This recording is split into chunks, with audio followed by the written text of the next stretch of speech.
Alors effectivement, oui, nous les Gilets jaunes constituants de l'Essonne, du 93... Voilà, franc CFA euro égale esclavage, récupérons la planche à billets. Donc il y a un combat commun, c'est exactement ce que vient d'amener donc Sébastien. Les discussions ont lieu avec les employés, avec les passants, vous voyez. Donc Sébastien, je reviens à toi. Donc c'est juste pour montrer la banderole, franc CFA euro égale esclavage, récupérons la planche à billets.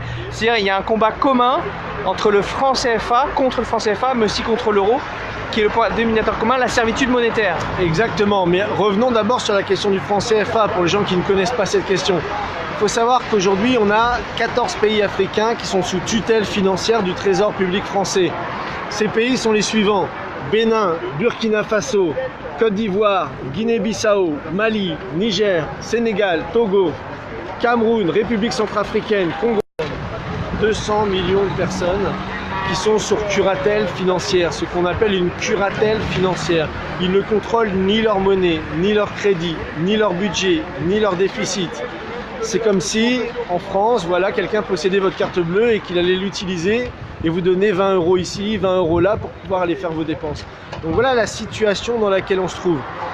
Avec des situations terribles. Par exemple, en France, il faut savoir que plus de 60% de l'électricité qu'on utilise vient de l'uranium du Niger, par exemple. Or, au Niger, aujourd'hui, on a 14% des gens qui ont accès à l'électricité.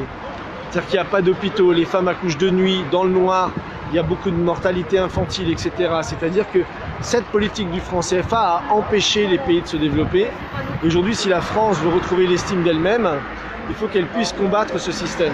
Et il en va que les Français et les Africains, il y a beaucoup de la jeunesse africaine est en train de se lever contre le franc CFA, mais elle a besoin de la jeunesse française qui, elle, souvent n'est pas au courant de cesser de faire vos dépenses. Donc voilà la situation dans laquelle on se trouve. Avec des situations terribles. Par exemple, en France, il faut savoir que plus de 60% de l'électricité qu'on utilise vient de l'uranium du Niger, par exemple. Or, au Niger, aujourd'hui, on a 14% des gens qui ont accès à l'électricité. C'est-à-dire qu'il n'y a pas d'hôpitaux, les femmes accouchent de nuit, dans le noir, il y a beaucoup de mortalité infantile, etc. C'est-à-dire que cette politique du franc CFA a empêché les pays de se développer. Aujourd'hui, si la France veut retrouver l'estime d'elle-même, il faut qu'elle puisse combattre ce système. Et il en va que les Français et les Africains, il y a beaucoup de la jeunesse africaine est en train de se lever contre le franc CFA, mais elle a besoin de la jeunesse française qui, elle, souvent n'est pas au courant de ce système. Ça, c'est important. Voilà, la jeunesse française qui non seulement doit aider pour des questions d'ordre simplement de justice, de libérer ces pays-là de la curatelle financière, et comme tu le disais Yannick aussi, de se libérer nous-mêmes de la curatelle de l'euro. On a un ennemi commun, l'État profond, l'oligarchie financière. Elle n'a pas de frontières, elle est mondialiste, elle est aussi bien présente en Afrique que chez nous en Europe. Exactement, d'ailleurs. Ce que dénonçait Tshujang Puemi sur le franc CFA, ça vaut aujourd'hui pour l'euro. Son existence à l'euro ou au franc CFA dépouille les États de leur souveraineté monétaire. Et aujourd'hui, les pays de l'Union européenne sont dans la même situation que les 14 pays d'Afrique qui sont soumis à cette tutelle du franc CFA. Voilà. Donc, euro, CFA, même combat. On ne peut pas opposer les uns aux autres. La supranationalité monétaire, ça a toujours été utilisé par l'oligarchie avec ce qu'on appelle des banques centrales indépendantes, mais qui sont pas indépendantes, qui sont indépendantes des peuples et des États, mais pas indépendantes de l'oligarchie financière, des marchés financiers, de JP Morgan, Goldman Sachs, etc. Donc on est dans le même combat et c'est le message qu'on est venu dire ici à Chamalières. Parce qu'il y a à la fois la Banque de France, je vais montrer d'ailleurs qui n'est plus nationalisée. Aujourd'hui, la Banque de France n'est pas nationalisée. Et à la fois la production du franc CFA, qui imaginerait que la monnaie de son pays soit fabriquée dans un autre pays? Ça n'existe nulle part.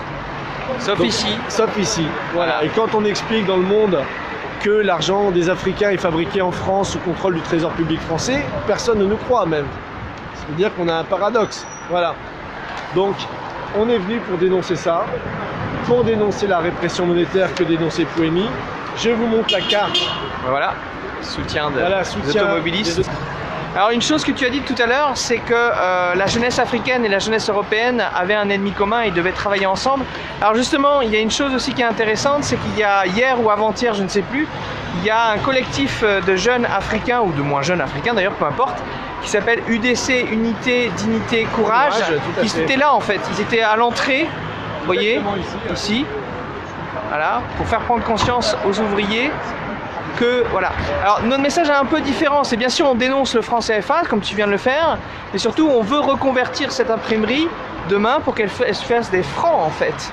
Et uniquement des francs français, voilà. Voilà, et pas des francs africains. Voilà. Exactement. Voilà. Donc ils puissent produire leur monnaie chez eux. Unité, dignité et courage sont des panafricains. C'est des gens qui se battent pour un nationalisme africain, un nationalisme panafricain.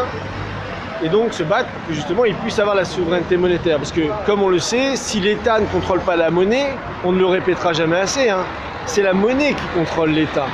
Donc aujourd'hui on a nombre de groupes africains dont Unité, dignité et courage, le collectif pour sortir du franc CFA. On a de nombreuses pages Facebook que vous pouvez aller suivre sur internet qui font de la pédagogie là-dessus.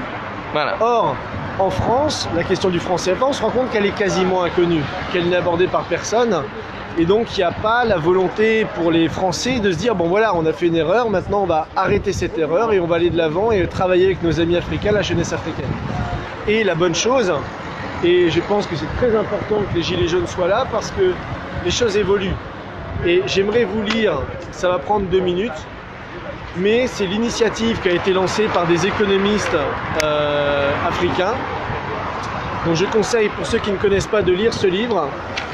Donc sortir l'Afrique de la servitude monétaire, Kako Nububko, qui a été l'ancien ministre de l'économie du Togo, Martial Zebelinga, Bruno Tinel, Demba Moussa Dembélé, qui sont des économistes qui ont expliqué les mécanismes sous-jacents à cette servitude monétaire. Alors cette image est très belle.